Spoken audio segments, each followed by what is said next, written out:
All right. Well, welcome everyone.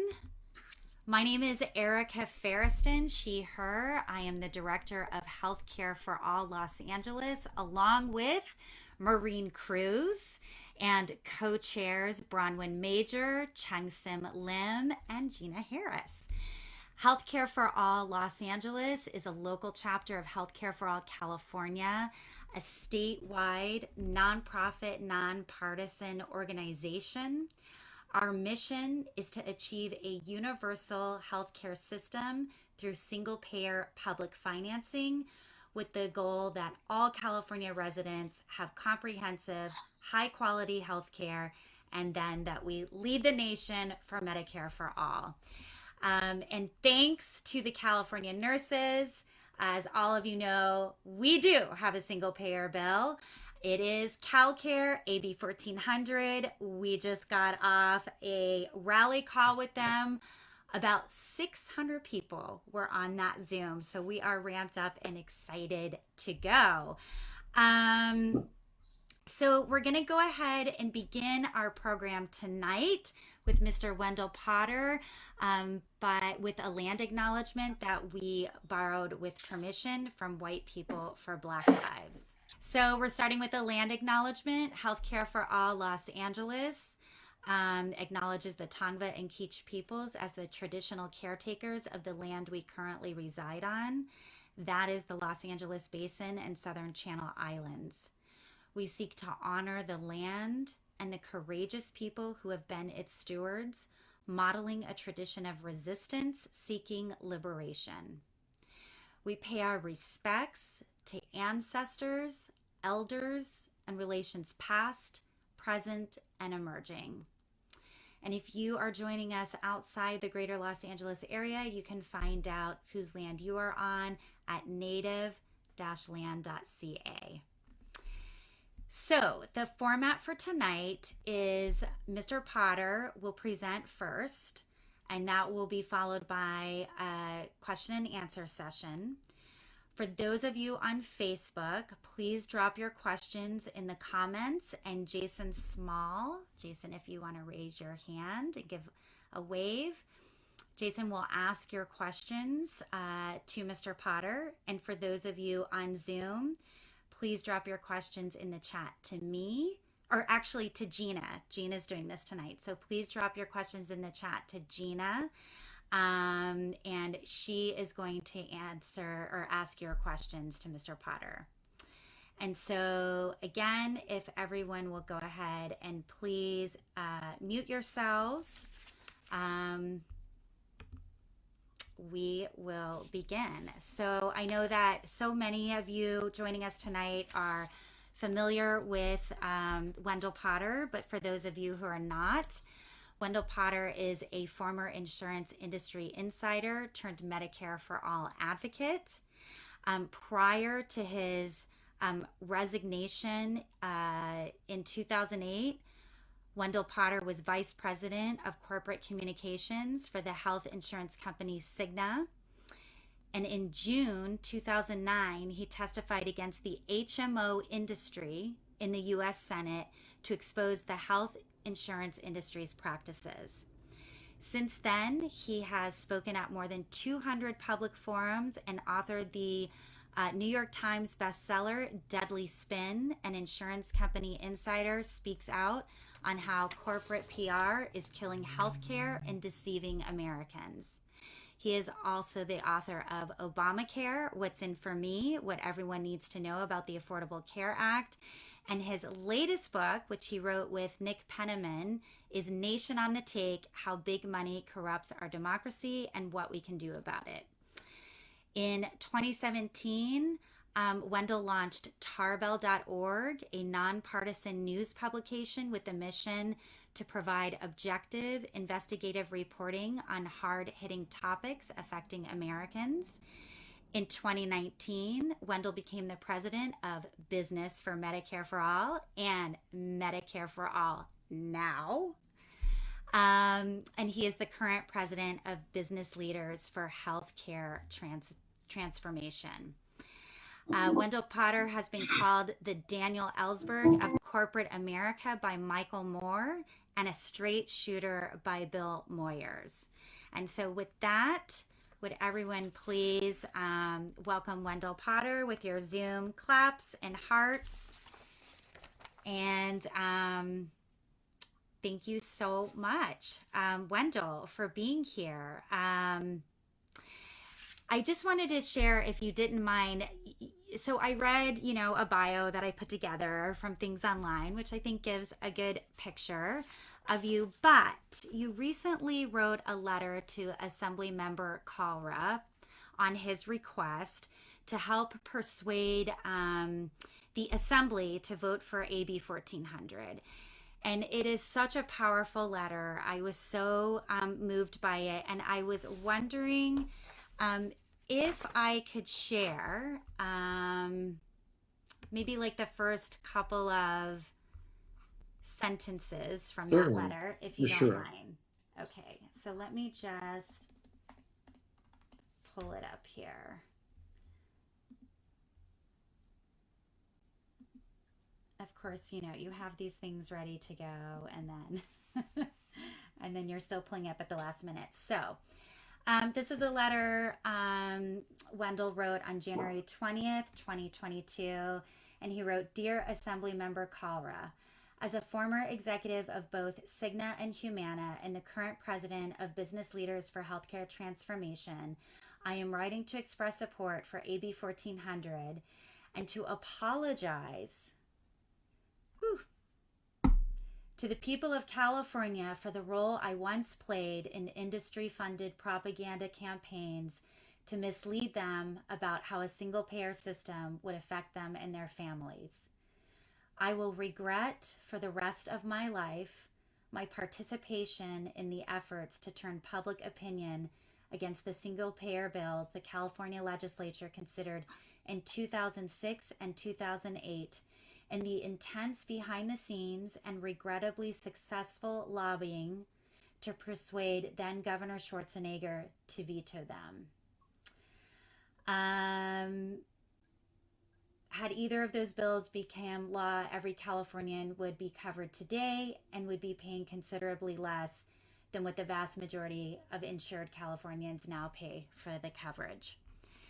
So the letter does go on. It's very powerful, but it's another 2.5 pages. So I'm going to stop there. But I wanted to share that so that it's one thing to read, things that I've pulled from the internet, but I feel like that this is a demonstration of, your heartfelt work and what I would consider a living amends that you've dedicated your life. So thank you so much for being here with us tonight. Erica, thank you so much. It's my honor to be a part of this evening's call, and a privilege to be with you all. Thank you so much for all that you do. I will say that people in Los Angeles and throughout California played a very, very major role in my decision to leave Cigna. Different parts of my life in the months leading up to my resignation from Cigna, as you mentioned, in 2008, including in 2007. And I thought I would read something myself that I came across as I was writing that letter to Assembly Member Kalra and getting ready for talking to you all tonight. It's an article that was in the San Francisco Chronicle, dated June the 13th of 2007. As Michael Moore stood on the west steps of the Capitol on Tuesday and led 1,000 activists in chanting, "It's time for them to go," health insurance companies, that is, he looked less like a Hollywood director promoting his new takedown of the healthcare industry and more like the front man of a national political campaign. That's because he is both. In the days before Moore's film Sicko opens on June the 29th in 3,000 theaters across the country, the director will be the centerpiece of a campaign that melds activism, policy, politics, and Hollywood into a media force like no other widely released film. The campaign premiered Tuesday in Sacramento, complete with nurses wearing red surgical scrubs and chanting, "Hey, hey, ho, ho, private healthcare is sick-o." Moore's day started with a closed-door tete-a-tete with Assembly Speaker Fabian Nunes de Los Angeles, followed by a joint news conference before 15 TV cameras, where Nunes was flanked by posters for the movie and Moore diplomatically praised their excellent meeting, even though Nunes supports a plan that doesn't immediately offer universal coverage as Moore wants. Then it was off to an unofficial public briefing led by State Senator Sheila Kuehl, de Santa Monica, whose single-payer plan Moore supports, followed by a Capitol rally and march anchored by 1,000 members of the California Nurses Association, whose anecdotes over the years helped inspire Moore to make the film. Then Moore screened the movie. I mention that because I was there that day. I was still working for Cigna. I'd flown across country from Philadelphia, where I worked, because I needed to know exactly what was in that movie. We had heard that and knew that the insurance industry was in Michael Moore's crosshairs. I knew that Cigna was mentioned, but I didn't know exactly how bad it was going to be. So I spent quite a bit of policy owners' money and flew to Sacramento and stood out there very incognito while Michael Moore was speaking, while Sheila Kuehl was speaking.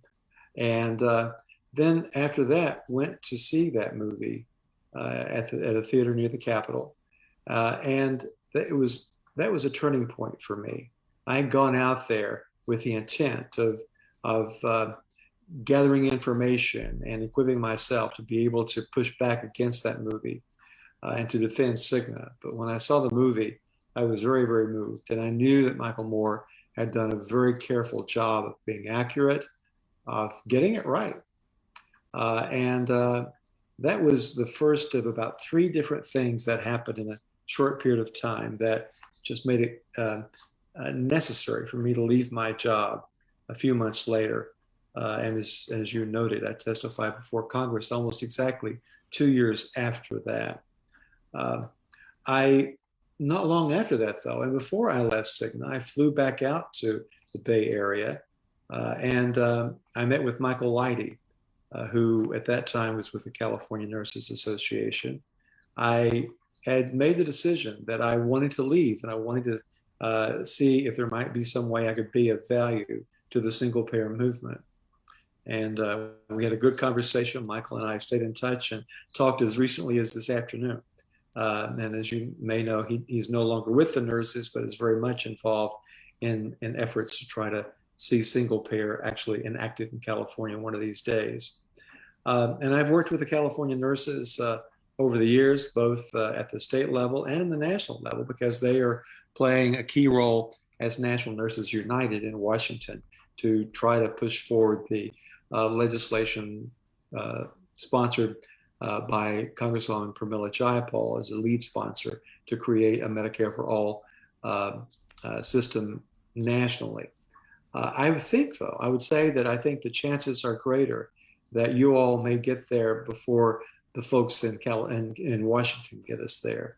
So I'm really thrilled to be a part of working on this side with you all to try to see if we can get this legislation passed. It's not going to be easy, and you all know that.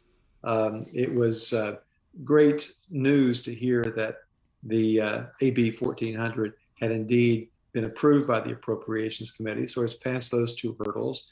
And I'm telling you things you already know, but it does have to be voted on and approved by the full assembly before the end of the month. And I think that could be as soon as Thursday or maybe Monday. But I think a vote will be held one of those days probably.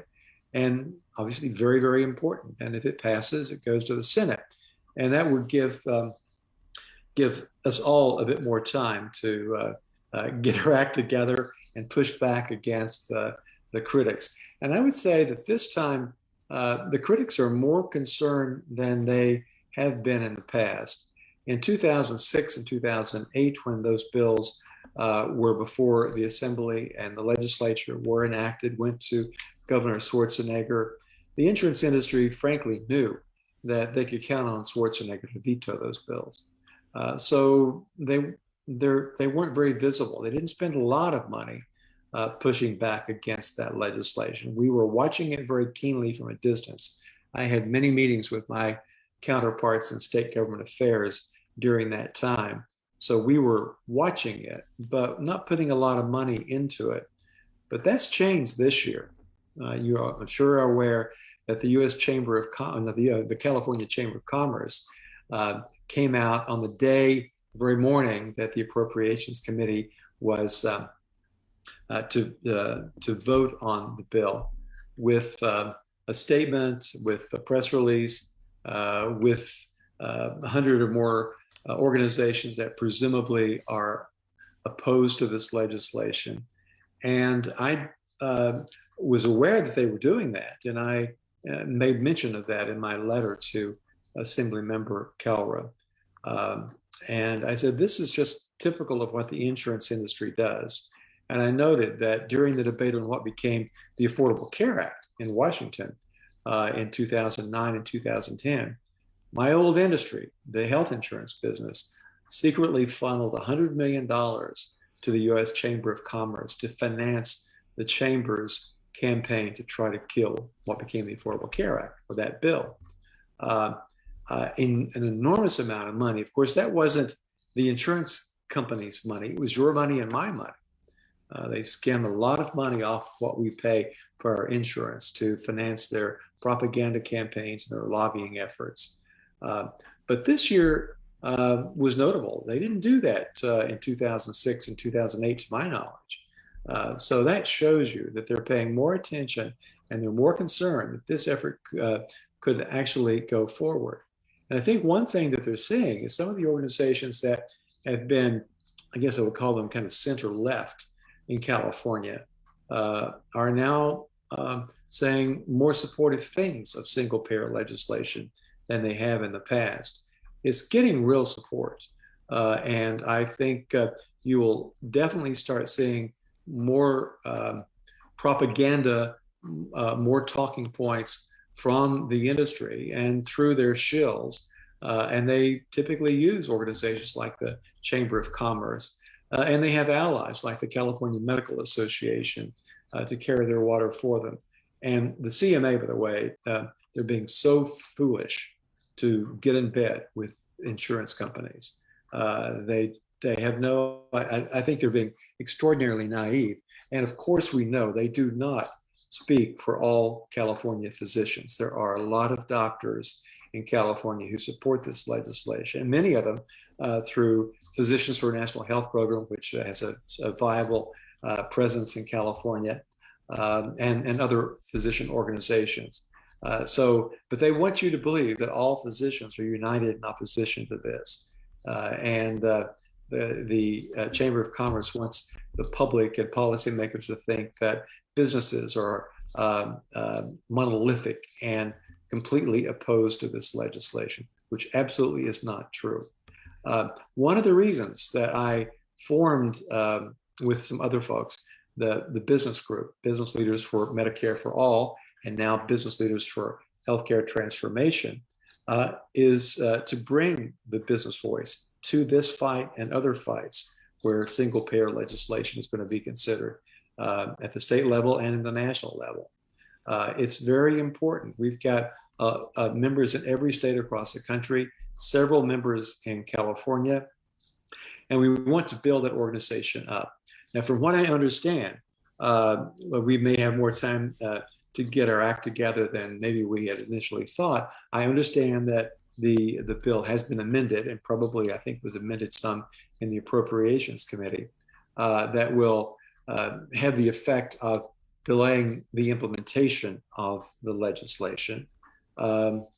Be what it may, I understand that it's annoying that you have to consider that the implementation may be further down the road, but from what I'm told, the amendments make it more palatable to some Democrats and will enhance the chances that it will get through the Assembly and have a pretty good chance of being approved by the Senate.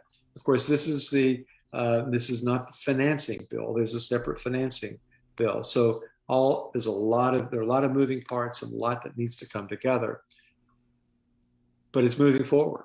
And I think there's a very good chance that we will see this bill advance through the Assembly, through the Senate, and get to the governor's desk. What will the governor do? I guess it's anyone's guess. He certainly publicly is backing his proposal to include all undocumented folks, and that's worthy, of course. It's an important thing. But it's dismaying that he's not providing full-throated support for this bill. I'll be honest with you. I think he's gotten a lot of support from insurance companies, most notably Blue Shield of California. I'm sure you all know that. All the money that they've thrown at his campaigns and through the COVID epidemic or pandemic, that's earned them a seat at the table, or they bought that seat at the table. And I haven't been in those rooms, but it seems to me that that money has made a difference. So we'll have to see what happens if this bill reaches his desk, what he will do. I would trust that he would approve it, because there are other hurdles that need to be crossed or overcome down the road, including getting public support, the financing mechanism. All these are heavy lifts, but we got to stay in the game. We've got to keep at it.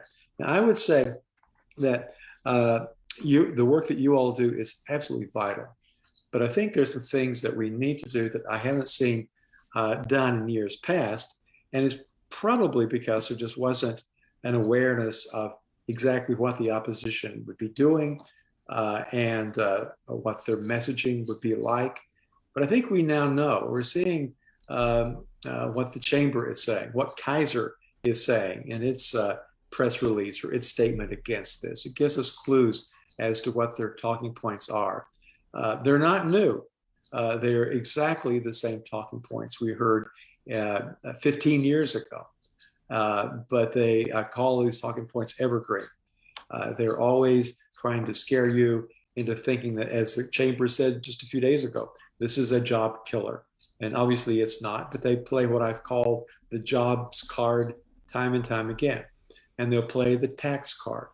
And those are scary cards that the industry knows spook a lot of people and get them, if they're inclined to think this could be good legislation, that maybe the negatives outweigh the positives. So they know what they're doing. They know that there are ways that they can peel away public support.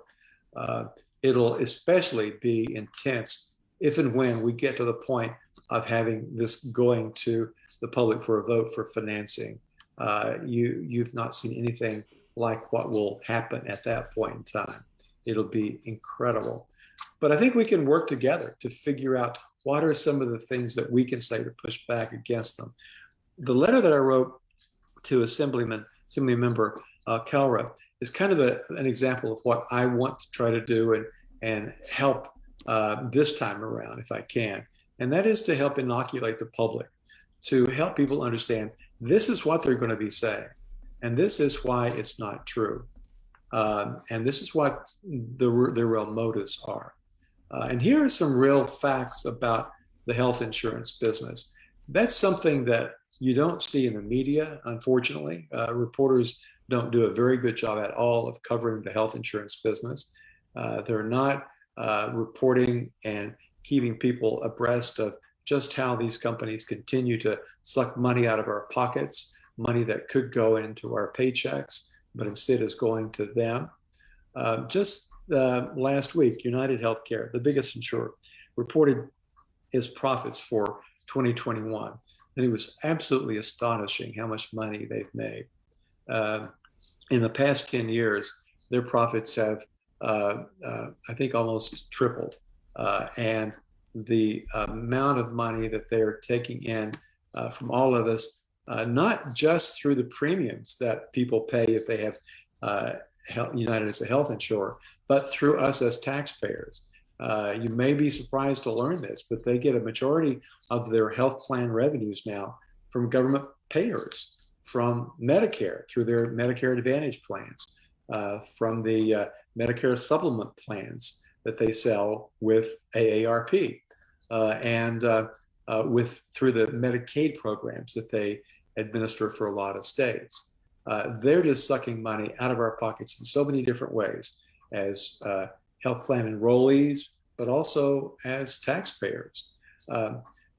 I want to try to expose just how big these companies have gotten, how they have not only are charging us far, far more for health coverage now than they were in 2006 and 8 or just 10 years ago, but how much they're also making us pay out of our own pockets for coverage, for our health care before our coverage kicks in. And that's why, separate from leading that business organization, I've been asked to lead a coalition of organizations to focus attention on this growing crisis of out-of-pocket obligations that insurance companies make us pay. Deductibles have more than doubled over the past 10 years, and it's a leading reason why people with insurance are not getting the care that they need. And when they have to get care, it's a leading reason why they're having to turn to GoFundMe or the bankruptcy court, because they just don't have enough money in their bank accounts to cover their out-of-pocket obligations. So this means that these insurance companies are not paying the claims they used to pay, and that's how they're making all this money, or one of the ways they're making all this money.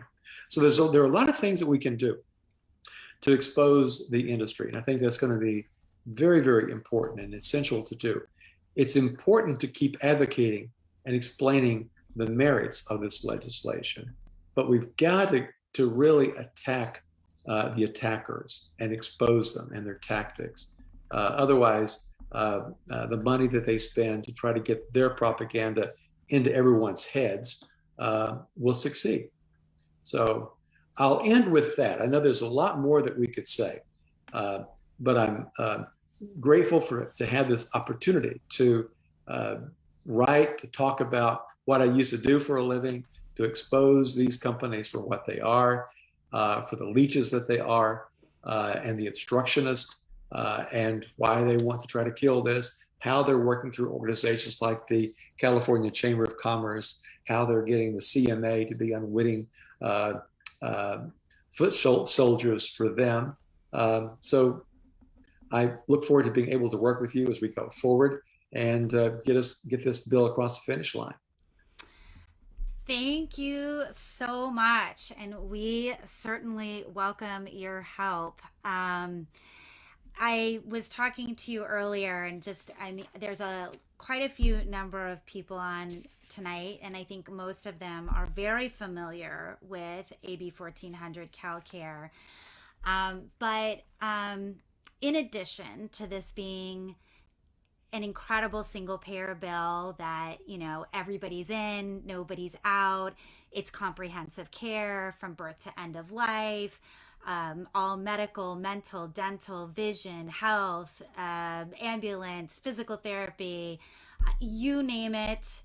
If your health provider says you need it, you get it. So it's incredible in all of those ways, but there's a couple things that make AB 1400 the most special single payer bill we've had yet in California, and I just wanted to share those. So one that is super important is AB 1400, like Pramila Jayapal's Medicare for All bill, HR 1976, which was originally authored by John Conyers, does away with HMO ACO loopholes. So I know that's big for you, Mr. Potter, because otherwise it would allow HMO type corporations to carry over some of the worst aspects of the current health insurance system of unequal tiered coverage and payment schemes that disincentivize patient care while increasing the opportunity for financial fraud. So no HMO loophole in AB 1400. AB 1400 intentionally addresses healthcare disparities by integrating multilingual, culturally competent care into its provisions. So that is really exciting. And the bill prioritizes resources for underserved communities, both in urban and rural areas.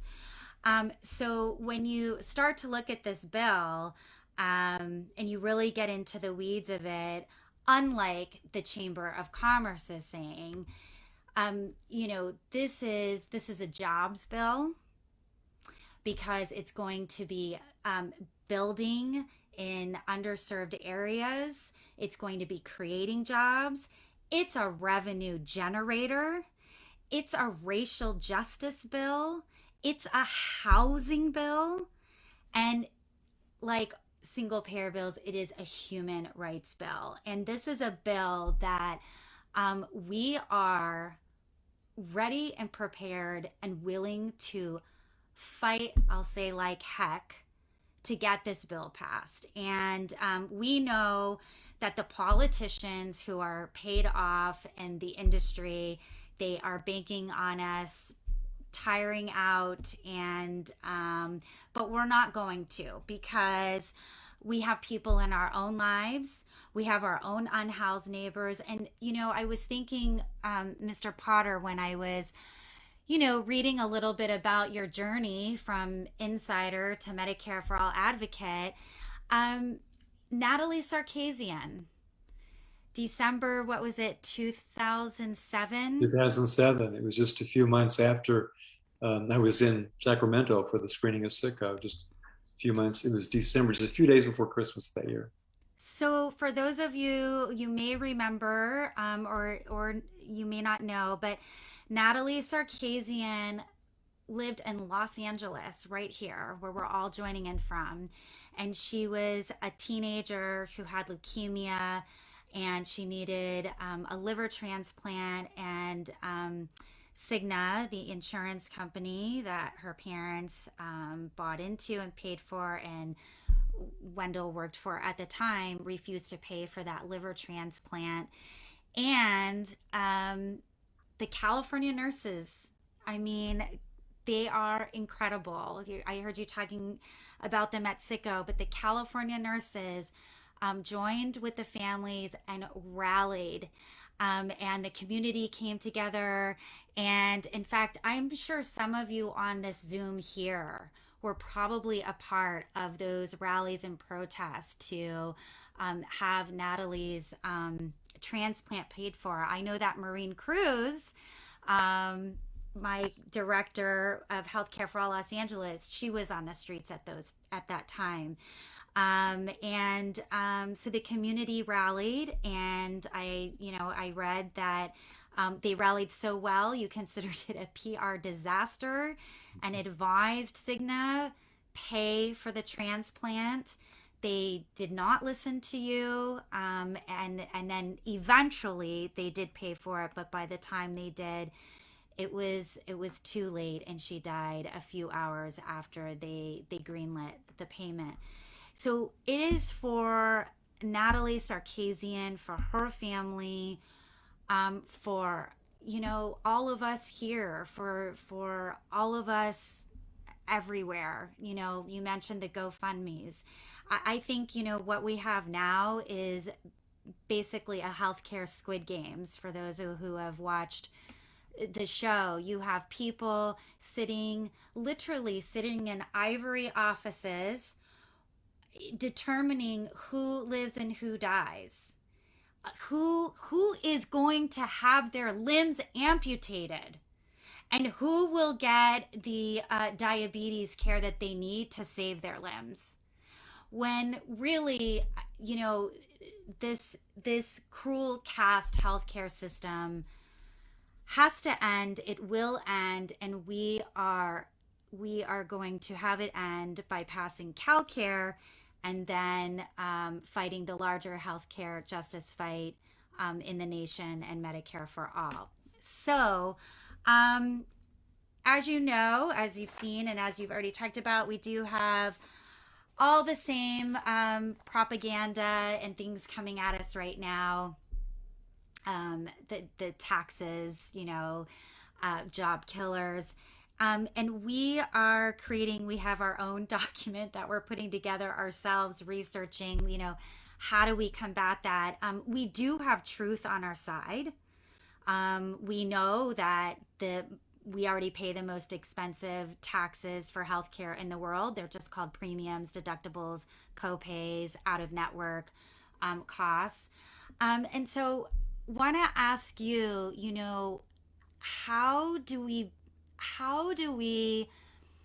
take the facts that we know and articulate them in a way that debunks very quickly and succinctly what the insurance industry and the medical industrial complex is putting out?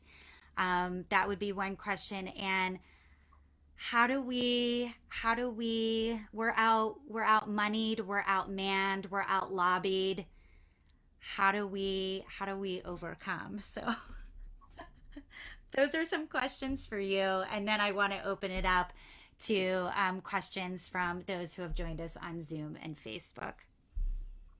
I think those are the critical questions. How do you do that when you'll never have anywhere close to the amount of money that they'll be spending? It's got to require a lot of tactics, a lot of perseverance, a lot of writing letters to the editor. When you see articles that appear, you need to be sure that you don't let anything go unchallenged. That is propaganda, that is not correct. So you've got to be relentless to set the record straight. I think work needs to be done, and it is something that I think I could possibly help in putting together just a fact sheet. If not a fact sheet, a notebook of here's what the industry is going to say, and here are some comments, some things to say to refute them. It's sort of like what I used to do with my team when Cigna when I was getting the CEO ready for the annual meeting of shareholders. You had to anticipate just about anything that a shareholder might ask, including what we referred to as rude questions, and come up with a way to respond to those. So we need to build something like that. We can put together kind of a document, a notebook of all the things that we know that they're going to be saying, and then have in language that people can understand. This is what the truth is. This is why this is not true.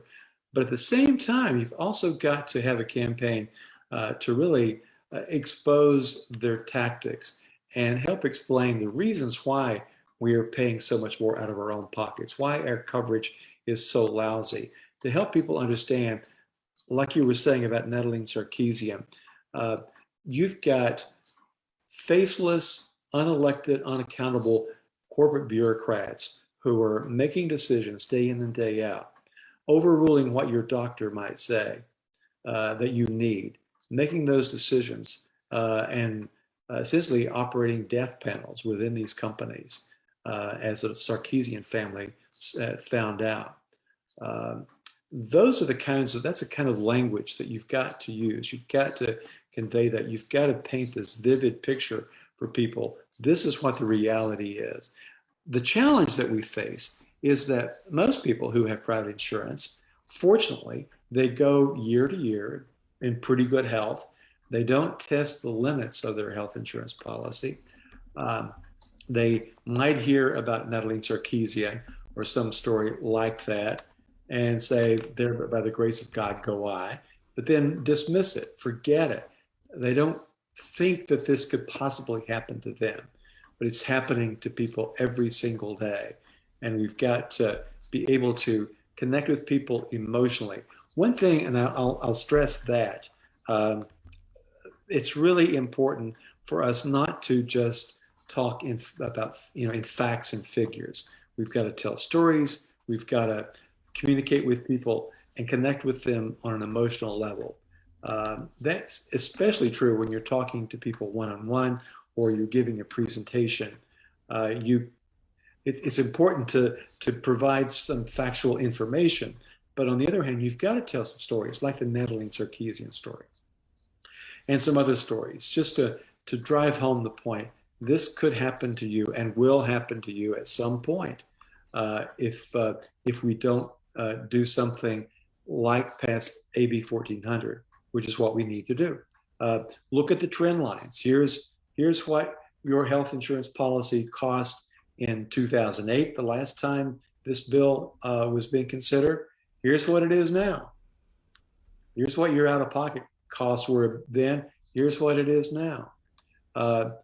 People don't understand that. They don't take the time to look at what has happened to them over a span of time.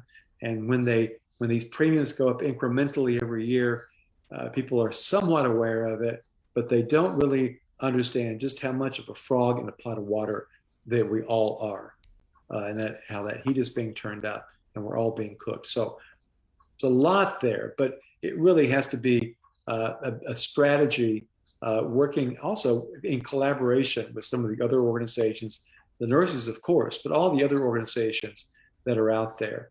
And we need to show force as well. The chamber said it had a coalition of 100 and so organizations.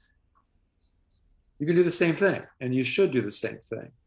Here is a coalition of organizations up and down California that support this legislation. Wow, thank you so much. And we are all healthcare insecure. We are all healthcare insecure. Yeah. And I love that, you're telling us be aggressive in our language.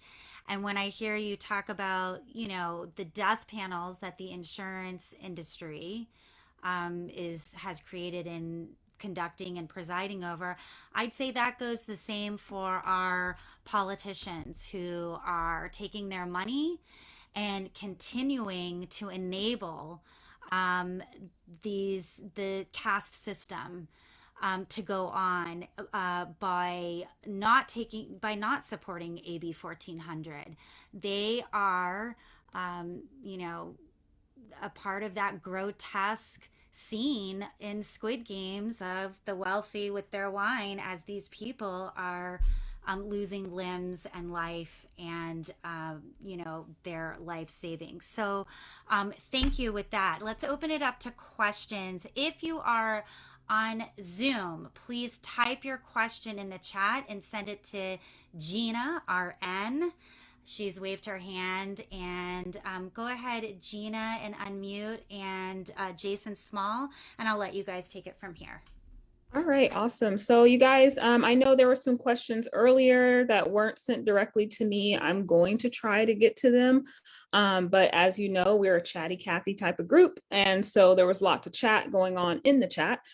So if I missed your question, I'm terribly sorry. And if we don't get to them tonight, I'm sorry again. But anyway, I want to go back. Mr. Potter, in the beginning, you were reading that letter and there were people expressing interest about, is it possible to have a copy of it? Is it public? People were really wanting to know about the letter, if there was a way to get a copy of it so that it can be shared. I think absolutely. I think, Eric, I think you've got the PDF, right, of the letter. And I don't think that there'd be any problem. In fact, Assemblymember Kaura's staff asked if I would go ahead and submit it as part of public record for the Appropriations Committee. So I did that. So it's part of the public record. So I'm perfectly fine, Erica, if you want to share it with whomever, anybody who'd like to see it. I'm perfectly fine with that. Awesome. Thank you so much. I'm sure a lot of people, that's going to trend really quickly because, one thing about the left is we dominate social media. That's the reason why the right can't get anywhere, because we won't let it happen. So, progressives, you come into digital, it's our world. Just one thing about when it comes to trying to get people to understand how, why even if they get taxed 1-2%, why it's still less. I have to relate it to what I say on office hours. It's like they can't see it right directly because there's not like one big amount. So they're being pinched. Like you get pinched with your premium, you get pinched with the copay, you get pinched with the deductible, but all at different times. So when you get pinched, it hurts for a second and then it goes away until it doesn't, until you get a case manager like me saying, oh, by the way, you fell into the Medicare donut hole and you're about to pay $2,700 for that medication. Or it's the beginning of a new year, so your deductible reset. So yeah, but I'm going to go to the next question. I digress. I'm sorry. So from Michael Pan, Mr. Potter, you're a former CEO, but you're a VP, right? Not CEO. Yes, as a vice president. Yes. Okay, so and how do you combat the backlash from the insurance corporations, doctors, pharmaceutical industries, and hospitals? Would you say to State Senator or Assembly Member, he's not Senator, Rendon, about Medicare for all, or what would you say about Medicare for all? How do you fight from the outside in? What language should we borrow from the elitist groups to ensure passage of Medicare for all, or in our instance, AB 1400? You know, there's not. It's not an easy thing to do. We really wish there were some sound bites, and there is language that you can develop, but it really needs to be something that's really thought out, that's responsive to the attacks that they will hurl against us. But just as an example, we undoubtedly will hear along the way that this represents a government takeover of the healthcare system. And I think the Wall Street Journal had an editorial throwing shade on AB 1400 a few days ago and using that term. And it's a term that comes up every time legislation like this gets some traction. They even use it against the Affordable Care Act. What I said is that that is not true. It is not a government takeover of healthcare. In fact, you would have, it would improve the patient-doctor relationship. You would be getting the insurance companies out of the middle of that relationship. But what you have had in reality over the years is a Wall Street takeover of our healthcare system. You've got these enormous corporations that are sucking us dry. And they are enormous companies that have grown so big that they are in our lives in ways you can't imagine. Two of the big insurers are now among the top 5 companies in the United States. United Healthcare is number 5, and CVS Aetna is number 4. The only companies in this country that are bigger are Walmart and Amazon and Apple, I think. And they're going to be bigger than some of those companies in the next year or so, just as an example of how big they're getting. And so there are multiple things that you can say. There's no silver bullet language, but you just need to, like I said earlier, be aware of their attacks and be ready to respond and talk about not only the benefits of AB 1400 on an emotional level, once again, but also be ready to take down the attacks and expose them. Thank you so much. So I'll go to Jason to see if there's any question from Facebook. But really quick, I just will tell you from a personal, like from my professional side, vendors, servicers, people who provide care, like home health, skilled nursing facilities, durable medical equipment companies, they don't like to deal with private insurance. It is so much easier for me to fund and get care for a Medicare A and B patient than it is a Cigna patient, an Aetna patient, a Blue Shield patient, because they know Medicare is a direct payment. And that's what we're trying to do. So we're not, so if people come to you guys saying, well, we don't want the government, because look, the government doesn't pay. Well, guess what? They may pay a little slow, but it's coming. It's not going to get denied most of the time. So just putting that out there, that's another fuel to your fire, because that's from direct practice going on right now. So Jason, you have a question from Facebook? Actually, I don't. It seems as though everyone is in the Zoom this evening, and those that aren't, fortunately, we are recording. So I don't have any questions from Facebook at this time, but I did want to say to Mr. Potter, I wanted to say thank you. I think one of the absolutely one of the most admirable things a human being can do is get different information and do a complete about face and do the right thing. And it's just so commendable. And thank you for your activism, and bless your heart. Thank you, Jason. Thanks. Very kind of you.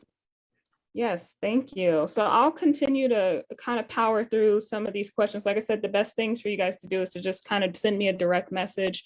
So then we have a question from Melanie Cohen. Mr. Potter, what, if anything, would bring Big Pharma to the plate to support AB 1400, other than the rest of their life? I'm kidding. It raises a good question, a good point. I think that part of what we need to do is really to build a wedge between pharmaceutical companies and organized medicine and the insurance industry. The insurance industry has been able to work behind the scenes collaboratively with big pharma, big hospital companies, and organizations like the American Medical Association and the CMA.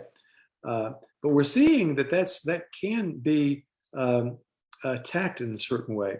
The American Medical Association, just as an example, was initially a part of this front group that the insurance industry formed called the Partnership for America's Healthcare Future. It's a DC-based propaganda outfit funded largely with insurance money, but also some money from big hospital chains. The American Medical Association dropped out of that outfit. And I think it's partly because of pressure from some of the members within the AMA, including some medical student members. And so we can begin to build a wedge. The thing that the industry does, and it's worked well for them to block progressive legislation, is to, on the one hand, point the finger of blame at each other, but behind the scenes, pool their resources into front groups and to build up a big war chest to be able to push back against any legislation that they all, in one way or another, don't like. But I think if we can persuade doctors and even pharmaceutical companies to understand that if you just look at what is likely to happen in a few years down the road, if you don't pass AB 1400 or Medicare for all, these big companies are going to be in such a powerful position, far more powerful than they even are now, that they will absolutely call the shots more than you can imagine in terms of how you do business as a pharmaceutical company, as a hospital. The future is not going to be good. And don't be unwitting accomplices of the insurance industry. Got it. Absolutely. And I will say in medicine, I do slyly mention about this bill in the hospital, and younger residents who are still in their early residency are excited about it. They see the writing on the wall. They're struggling themselves, and then they're 6 figures down in debt. The attending physicians, the ones who have been practicing for a long time, are just like, they kind of scoff it off. I think they're more indoctrinated by the medical association than the younger residents are. So we're having some intergenerational battles on the inside as well. But I have hope. So then I have a question from Lynn. It says, what do you think of the privatization of Medicare with the DCEs, et cetera, by the Biden administration? I think it's a terrible thing. And I applaud the Physicians for National Health program for taking the lead to push back against that. And some other organizations are also fighting that. Congresswoman Jayapal and some other members of Congress have signed a letter to Secretary Becerra and to executives at the Center for Medicare and Medicaid Services, asking them to halt this program, and they should.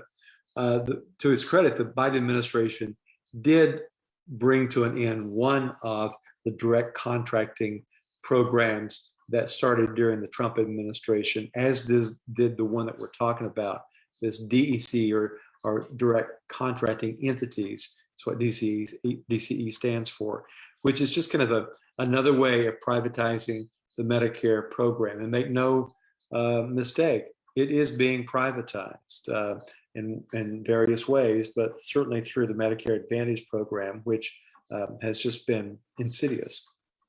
Absolutely. Patients will tell me that they enrolled in it because of the rate, and they're disenrolling in it because they feel like they're not getting the care that they need. And so I have to educate every day about that. And you are spot on. And once again, it goes back to, if the government and if publicly funded healthcare was so bad, why is private insurance clawing to get on it, get control of it? If it's so terrible, then why do they want in? So another talking point, make people think, All right, question from Chang Sim. As grassroots activists, we have seen the opposition to AB 1400 has not only been frontal opposition, but sideways and stealth. Truth. It has come from parties that claim they support single payer, but are quote unquote worried that unions will lose their health care they have negotiated, or that if Kaiser patients will lose their health care. Could you address how to best combat sideways or stealth opposition? Yeah, you got to fight this on so many different fronts.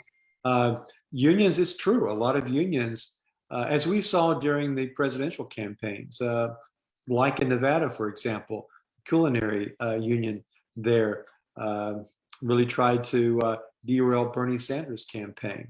A lot of unions take one of the things that they tell their members that how they deliver value is negotiating for better health care benefits. And that is an important role, but why should it be a role that that a union should have?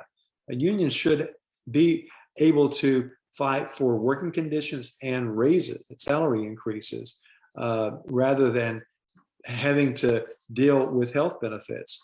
What they don't tell you, what they obscure, is that whether you're in a union job or a non-union job, a lot of the money that would otherwise go into your paycheck is going to an insurance company. I, a few years ago, met a state legislator in Connecticut who was a union member. He was actually a blue-collar worker who was a state legislator. He told me that he hadn't had a raise in 5 years because all the money that would have gone into his paycheck in the form of a raise had gone to pay for the constant increases in private insurance premiums. In California and all across the country, premiums have gone up incredibly over the past several years. A policy for a family that you got through the workplace in 1999 was like $5,700. In 2021, it was over $22,000.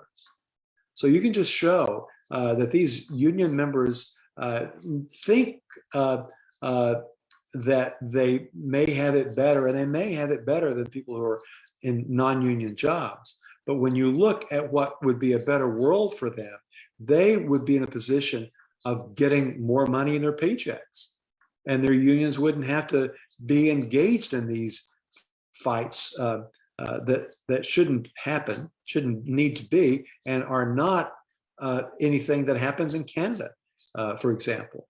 There are unions in Canada, and the role that they play there is to primarily advocate for improved wages and working conditions for their workers. That's one thing. With Kaiser, a lot of people have had Kaiser and have grown up in Kaiser plans.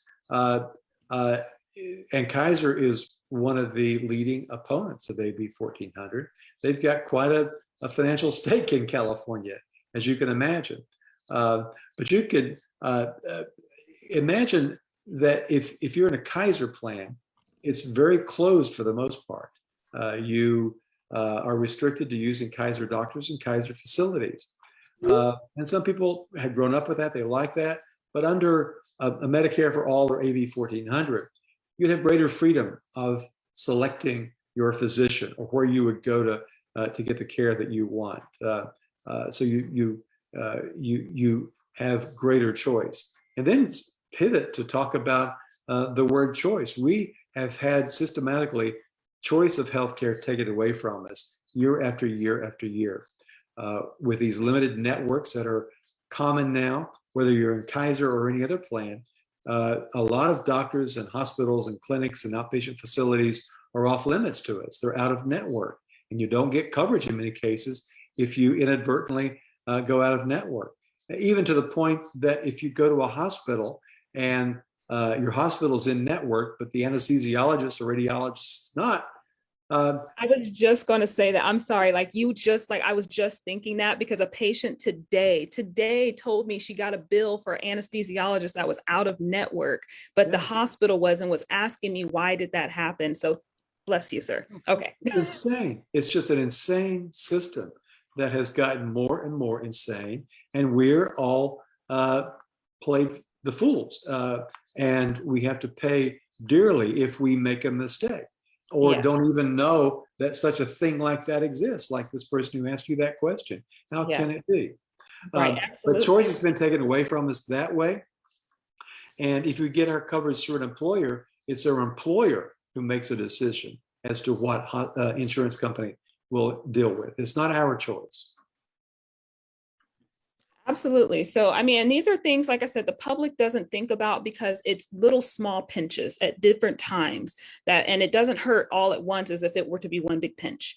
Okay. So you guys have asked some really amazing questions in the chat, and I'm sorry I can't get to all of them, but also keep in mind, come to our office hours. Some of these I know I've talked about multiple times during office hours as well.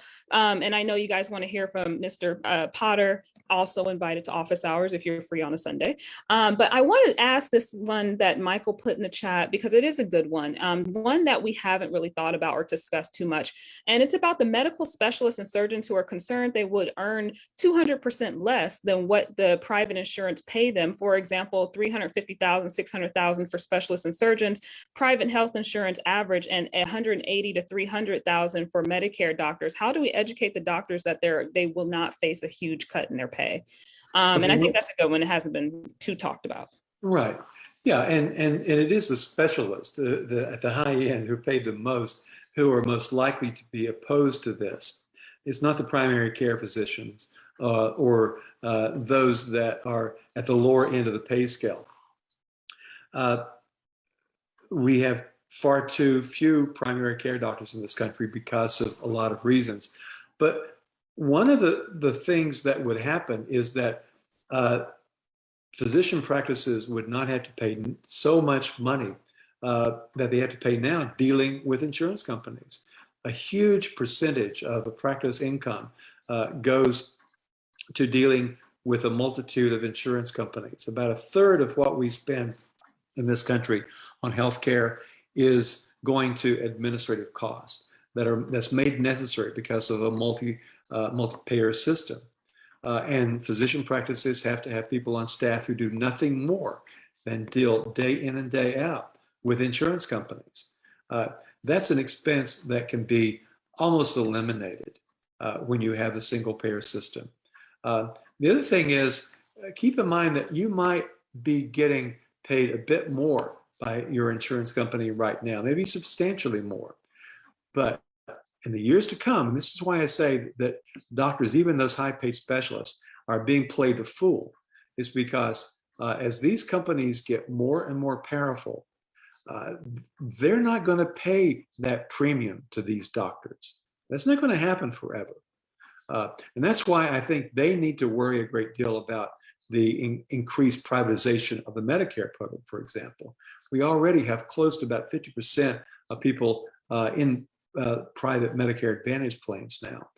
If that trend continues and a vast majority of people are in these plans, and you have this insurance takeover of the Medicare program, and these insurance companies get more and more powerful and bigger, they're not going to continue to pay those high reimbursement rates. That's not going to happen.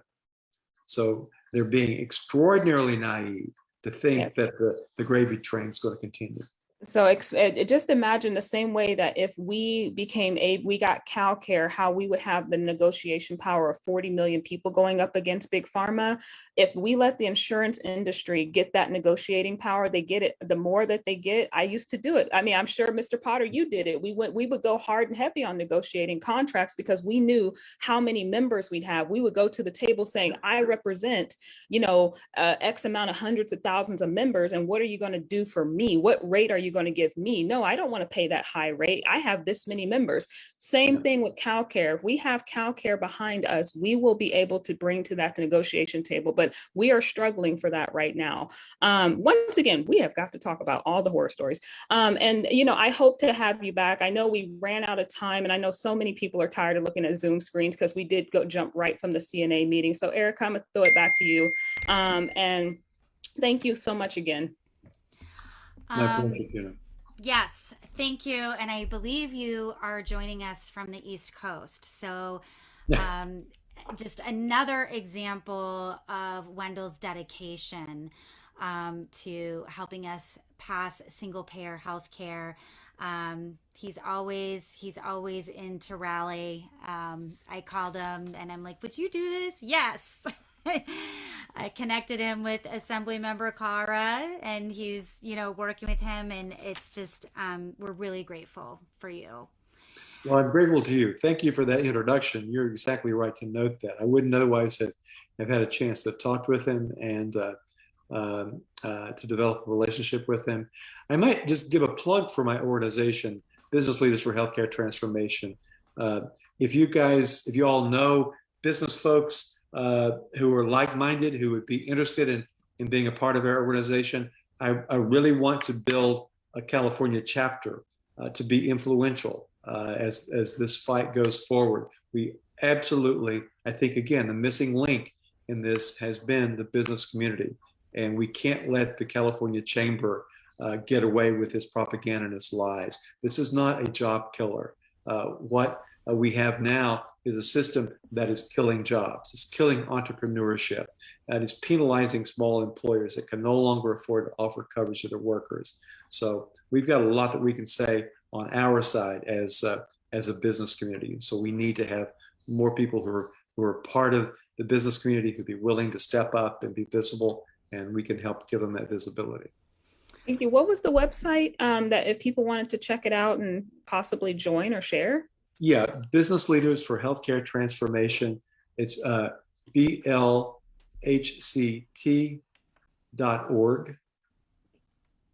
So check out that website and or just Google Business Leaders for Healthcare Transformation, but it's blhct.org. Thank you so much. And I will join that as a case manager. I'm not a business, but I know the business, man. Well, please do, because we have a lot of folks who are members who don't own businesses. So please join us. Check us out. There's no fee to join, but also please spread the word. And I'm seeing it going all over the chat. So thank you, everybody, for dropping that in the chat. And yeah, I'm thinking we're going to have a business presentation next. So would love to have that. But thank you so much for being here with us tonight, for all the incredible work that you're doing.